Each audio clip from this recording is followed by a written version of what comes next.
All right, folks, so this is MLK Day weekend, and obviously most of the focus and the attention is on Reverend Dr. Martin Luther King Jr. But I'm always trying to remind people that when he won the Nobel Peace Prize and when he accepted the prize in 1964, he actually accepted it on behalf of the movement. What he was saying was, I didn't make this happen, the people made it happen. And that's why he shared the money with various organizations. Now, Coretta Scott King wasn't happy about that because she was like, we need a new house. But that's what he did. So, but many people don't realize, and we always talk about Dr. King and saying how he led the Montgomery protest, the Montgomery Improvement Association. The problem is that's not true. He was the spokesman for the MIA. That's when he obviously gained national attention. But it was a group of women that were leading the efforts in Montgomery, and it was one sister in particular who was leading that particular organization. And so while y'all are out here talking about Dr. King and others, and I have great appreciation and admiration for him, let's not forget people like Joanna Robinson. This book is called The Montgomery Bus Boycott and the Women Who Started It, the memoir of Joanne Gibson Robinson. Joanne Gibson Robinson was a professor at Alabama State University. She actually wrote a letter to the bus company a year before the Montgomery bus boycotts and 4 days after Brown versus Board of Education. This is, you can't see it because of our lighting here, but this letter, this is the actual letter.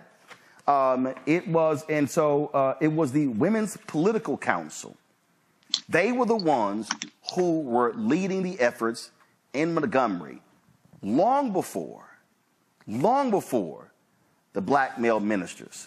And so I'm saying all of this because we need to be expanding our knowledge to understand the heroes and the sheroes that were involved in this effort. Again, and the reason I got this book is because if y'all remember when I interviewed Fred Gray, if you go to the Black Star Network app or go to my YouTube channel, just type in Roland Martin and Fred Gray. Fred Gray tells the story. Fred Gray tells the story. I know y'all are sitting here trying to get a shot of it, so I'm just going to, y'all could put the camera on it here. Fred Gray tells the story of him sitting in a Montgomery, sitting in her kitchen as he and she talked about creating the Montgomery Improvement Association. So you can go to the interview. But again, you want to get this book. It was the women. Drop the lower third, please. It was the women in Montgomery, the Women's Political Council, who were leading many of those efforts, and they were the ones who started the effort that led to the Montgomery Improvement Association. John Quell, just one of those things that, again, we don't talk about the unnamed people. We don't talk about any of them, but y'all, it's real simple. You can't leave this sister out. And so I just think we need to be highlighting people like Joanne Robinson and others. Agreed. I mean, I agree. I know, of course, there's been a lot of litigation throughout different states about the attempts of trying to eradicate the teaching of African-American history in public schools and just a lot of the battles that are going on in the community and highlighting. I remember even growing up as a child, I loved Black History Month going into February, and I loved learning about our history and not just the famous civil rights activists, but those that also made a difference, that those African Americans that have made it to the national spotlight, they would not have been able to do it without the support of sort of our unsung heroes. So I think that that's very important. Absolutely, absolutely. Michael. Very quickly, Roland, Joanne Robinson is interviewed in the documentary Eyes on the Prize, and she talks about the Women's Political Council and talks about the Montgomery bus boycott and the role she played in that. I watch it I have the box set on DVD. I watch it every Dr. King Day. And Roland, if you just give me 30 seconds at 2 books I want to recommend also. You've mentioned them on the show before. If you don't mind me doing that. Go. Hurry up, boy. Go. Okay. Where do we go from here? Chaos or Community, Dr. King's last book he wrote in 1967.